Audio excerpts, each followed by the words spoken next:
Et avec nous, le député européen français dans le groupe socialiste et démocrate, Pierre Larrouturou, rapporteur pour le budget en 2021. Merci d'être avec nous depuis Bruxelles. Alors, vous l'avez entendu au début de journal, les négociations sont difficiles, comme on s'y attendait. Vous êtes confiant, comment vous réagissez ? Il faut d'abord rappeler que ces 750 milliards, c'est quelque chose de fondamental pour notre vie quotidienne. Ce n'est pas de l'argent qu'on va brûler à Bruxelles, c'est de l'argent qui va aider les entreprises en difficulté, qui va aider les agriculteurs, qui va créer des nouveaux emplois dans le bâtiment, dans les transports en commun. C'est des milliards en plus pour la coopération avec les pays d'Afrique et le reste du monde. Donc ce n'est pas un problème théorique, ça nous concerne tous pour éviter une récession dramatique et une flambée du chômage. Mais est-ce que vous êtes confiant ? On savait que ce serait difficile. Est-ce que vous êtes confiant ? On savait que Mark Rutte... Mais il faut qu'on arrive à un accord, sinon on n'est pas du tout, on est nul si on n'arrive pas à un accord. Mais le Parlement a aussi ses exigences. Mark Rutte peut bloquer, mais le Parlement européen a redit cette semaine que s'il y avait un accord sur un budget trop petit, trop ridicule, nous pourrions bloquer. Et surtout, on apporte des solutions pour débloquer la négociation. On explique comment on peut trouver de l'argent sans demander d'argent aux finances publiques des Pays-Bas, de la France ou de l'Allemagne. Une de nos idées principales, une des demandes du Parlement, c'est de créer enfin une taxe sur les transactions financières. Ça fait 9 ans qu'on en parle, mais il faut le faire. Vous et moi, quand on fait nos courses, on paye une TVA, en gros à 20%. Pour les produits alimentaires, même les gens les plus pauvres doivent payer une TVA à 5%. Même les plus pauvres doivent payer 5% de TVA. Mais sur les marchés financiers, il y a 0,0 de TVA. C'est tout à fait anormal. Donc nous, on demande le Parlement de créer une taxe sur les transactions financières de 0,1%. Elle rapporterait chaque année 50 milliards d'euros. 50 milliards d'euros. Et avec ces 50 milliards d'euros, on pourrait en même temps rembourser les 750 milliards, étalés sur 30 ans, il faut à peu près 20 milliards par an, et avoir 30 milliards d'argent en plus pour créer des nouveaux emplois. Donc ce que dit le Parlement, c'est qu'au lieu de se déchirer, pour être poli, sur des queues de cerises, il faut trouver un argent qui ne vient pas de la poche des citoyens et qui ne vient pas des finances publiques nationales. Justement, à vous entendre, ça a l'air très facile. On vient de voir, vous dérouler les arguments. Alors pourquoi c'est si compliqué ? Pourquoi n'êtes-vous pas entendu ? Mais parce qu'il y a une grosse inertie, parce qu'avec le virus, on a eu du mal. C'est la première fois que les chefs d'État se retrouvent. Le Parlement aussi, on a tous été KO pendant 2 ou 3 mois. Mais là, depuis 1 mois ou 1 mois et demi, le Parlement est vraiment remis au boulot. C'est depuis quelques semaines qu'on se remet tous au travail. Et là, j'étais encore hier en commission des budgets au Parlement.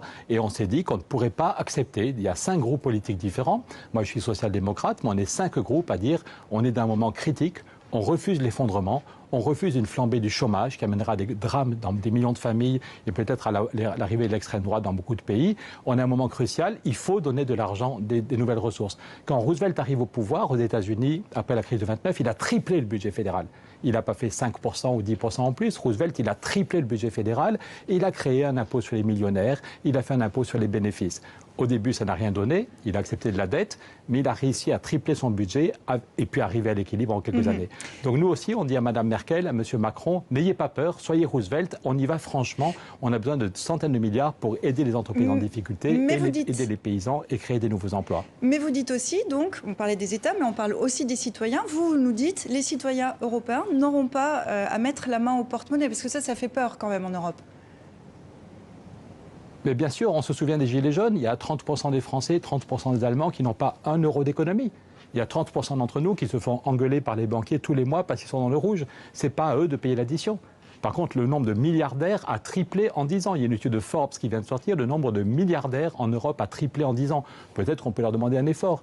Mais les vous êtes minoritaire, cette année, l'économie va très mal à cause de la crise. Les marchés financiers, plus 45%. L'activité sur les marchés financiers, cette année, plus 45%. On n'est pas du tout minoritaire. Je viens de vous dire, d'abord, je suis rapporteur général du budget. À ma grande surprise, on m'a demandé de représenter tout le Parlement pour négocier le budget de l'année prochaine. Et il y a 5 groupes politiques différents, aussi bien les amis d'Angela Merkel que les amis de Mélenchon, qui soutiennent nos propositions. Une dernière chose, on a quelques secondes encore sur le pacte vert. Est-ce que ça, c'est une condition sine qua non pour cet accord ? Tout à fait. Il faut beaucoup d'argent et on ne peut pas juste relancer l'économie comme autrefois. Il faut investir massivement. Quand vous voyez les températures qu'on a eues au mois de mai, quand vous voyez les feux de forêt en Sibérie, quand vous voyez les problèmes d'accès à l'eau, il y a plein de pays où il y a déjà des sécheresses au début du mois de juillet.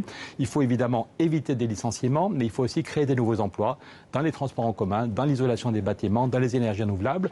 On veut que la moitié, en gros, du plan de relance soit consacrée à ces nouveaux emplois. Et ça peut être une bonne nouvelle. On pourrait vivre mieux, vivre plus en équilibre, respirer un air plus sain et faire des économies. L'autre jour, j'ai vu quelqu'un, on a isolé son immeuble, il gagne 800 € chaque année sur ses dépenses de chauffage. 800 € d'économie chaque année sur les dépenses de chauffage parce qu'on a isolé son HLM. Donc il faut de l'argent pour éviter des licenciements et pour créer des nouveaux emplois et pour gagner la bataille du climat. Pierre Larrouturou, merci d'avoir répondu à nos questions. À bientôt.